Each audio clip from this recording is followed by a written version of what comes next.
Hi, my name is Michael, and I am today reviewing this Acura TL. It's a 2006 model year, and just gonna, I guess, go over a few things with this car. Um, got the car a couple of months ago. This one is different because it is actually the stick shift model of this car. The 2006 model year had the automatic versions, and it did have a limited stick shift versions. Um, a lot of people don't really realize or know about this, but this version does have the different brakes. It has the Brembo brakes at the front, and it also has a couple of one or two different things that make it just that little bit different. They are quite hard to find, which is why I got this car. This particular example has 250,000 miles. I will say that these cars are very reliable if well kept. This is actually a one owner vehicle that I got. And let's take a look at the interior. All right, let's take a look. Well, it is a tan leather interior. Um, Quite well kept, if you ask me. No rips, no tears. These cars are known over time, if you don't keep it well, to have ripped leather seats. But in this case, I'll show you, it does not have any ripped seats. Oh, I've got this open here. Um, there you go. Short throw manual stick shift. This one does have the navigation. Uh, typically on the dashboard, it's usually cracked. That's one thing with these cars. I did like the fact that this car did not have any cracks. Um, there are no rips on the seats here, nor are there any rips on the other seats. I just got this to protect the leather.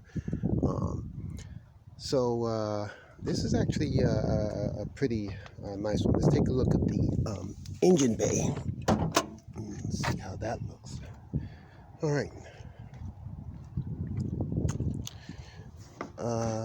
These ones come with the VTEC 3.2 engines.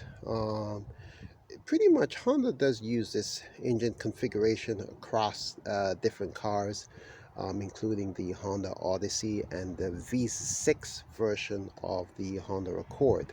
I believe this particular the Acura TL does have higher horsepower, so you get a lot more of a sporty ride. It's geared a little differently as well, so the driving experience is a lot different from what you might get on those other cars. All right, let's close this up and let's start her up.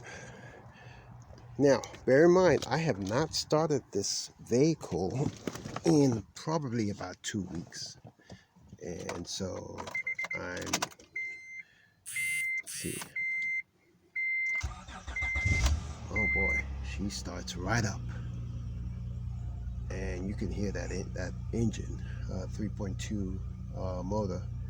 It's a very good engine. What have I done on this car? Well, I have done some work on this car. I have done an oil change, full synthetic oil change. I have changed the struts because the existing struts were pretty old. I have changed the spark plugs to Iridium NGK spark plugs, air filter. I did have, I think one of the CV axle joints was bad, got that changed. I do have probably 2 or 3 more minor items to do on this vehicle, to where it should be in very good. I'll say this: the engine is working pretty well. The clutch is a little questionable. When I engage the clutch, I get a little gap between when I'm engaging and when the car actually shifts, which tells me there's probably a lot of wear on the clutch. My assumption is that this may be the original clutch, so that's what I'm thinking. I can't say for sure. And the other thing is the timing belt. Not sure I did do a Carfax history on it. It didn't say when the timing belt might have been changed. So my assumption is that in these cases, I tend to assume that it hasn't been changed at the time it was supposed to. And so I will be changing the timing belt and the water pump at the same time. I'm advisable to do that because you have to get to the water pump in order to change the timing belt. And so it's usually advisable to do both at the same time. I recommend ASIN, AISIN products. I've used those on my Honda products, and they have proven to be reliable. Some people also use the Gates, GATES products as well, but ASIN is as close to OEM as you can get for those cars. So um, see here, it says please check your disc. What's happened is the navigation on this car is not working because it's either out of date or it's faulty. There is a way to get that fixed. You either send in the unit, which is in the trunk, to Alpine, and they can repair it. Or there are other ways to get it fixed. I've seen some quick fixes online with YouTube. I probably will explore that. I do not have a need for the navigation unit at this time, but what I've discovered is it's useful in setting or presetting some of the functions on the car. The radio stereo works excellently. Currently I'm on XM. Takes a bit of time. There you go. Great sound system, by the way. I believe it's a Bose sound system. Lower that. Everything's laid out real good. The build quality in these cars of this vintage were excellent. And the car actually rides quite nice. So let's see if we can take it for a spin. Remember, this is a stick shift, so it's going to be a little bit tricky, but bear with me as I fiddle with a few things and see if I can get you guys a pretty decent experience of what it's like driving this 2006 Acura TL manual, um, driving it around, see if we can get a decent experience. All right, I just put the mirror out. I usually do that so no one runs into it. And engage.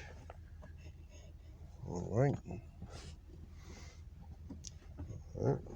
It's my pedals. Handbrake down.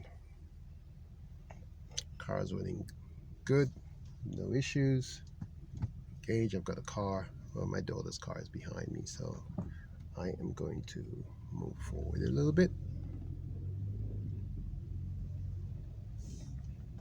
All right. Okay.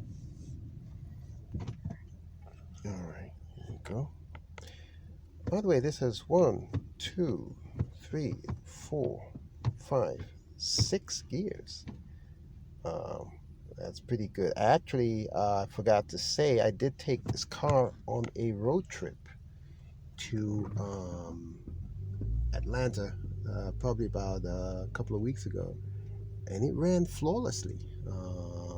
And I was averaging 28 to 29 miles to the gallon on this vehicle. That's how thrifty it was with gas, especially when you've got it in that sixth gear. It just runs along like it's not doing anything, which was pretty. I liked. I did like that.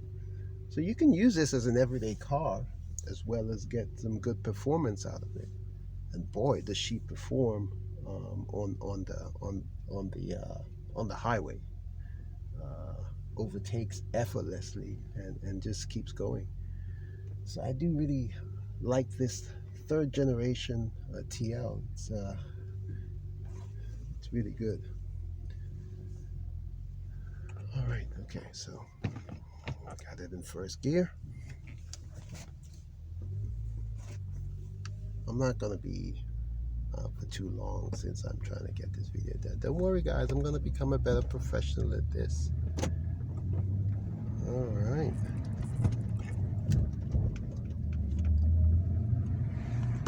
Oh, second gear.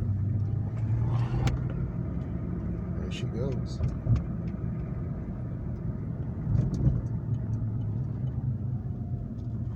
All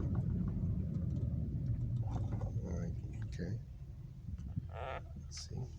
Back in first gear. You might find me switching around a bit.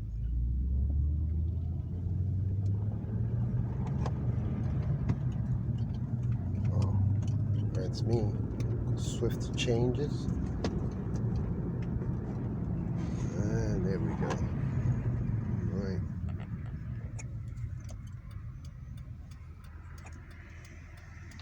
All right.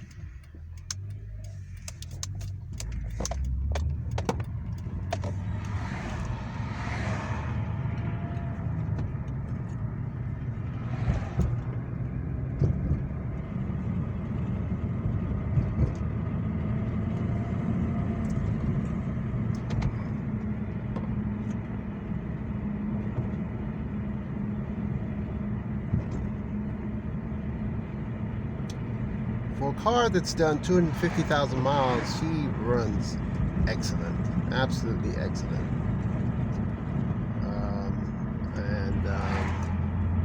The good thing with this car is you can,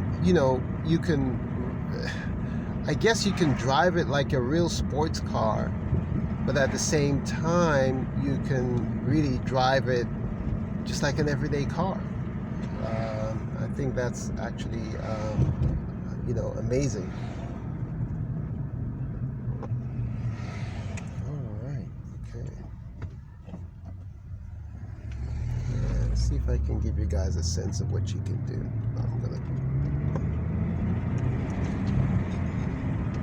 Yeah, I just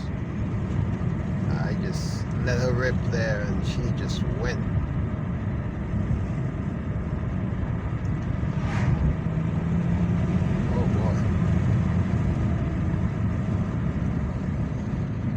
Not to, she just wants to fly, guys.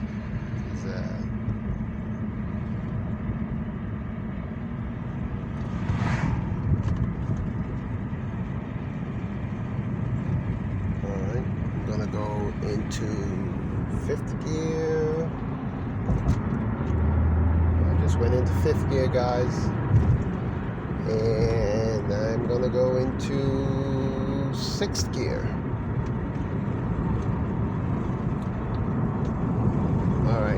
So guess what happened? I actually accidentally went into back into fourth gear when I was trying to go. That's one thing with this stick shift. You can sometimes make that error if you're not used to it, and go into the fourth gear from fifth instead of going into sixth, which but the car won't let you make the error of going into reverse, which would be catastrophic, obviously. It has a function that will stop it from going into reverse from fifth gear, so that's a good thing. This is my short video of my Acura TL. Trying to give some good talking points about it. It's a great car. If you find a good used one, just make sure you check the service history, timing belt changes, water pump, and that it's been taken care of. Mileage, I've seen these cars go up to 300,000-400,000 miles easy, no issues, no problems. So mileage, a high mileage one shouldn't be an issue as long as it's been well taken care of. All right, this is Michael signing out.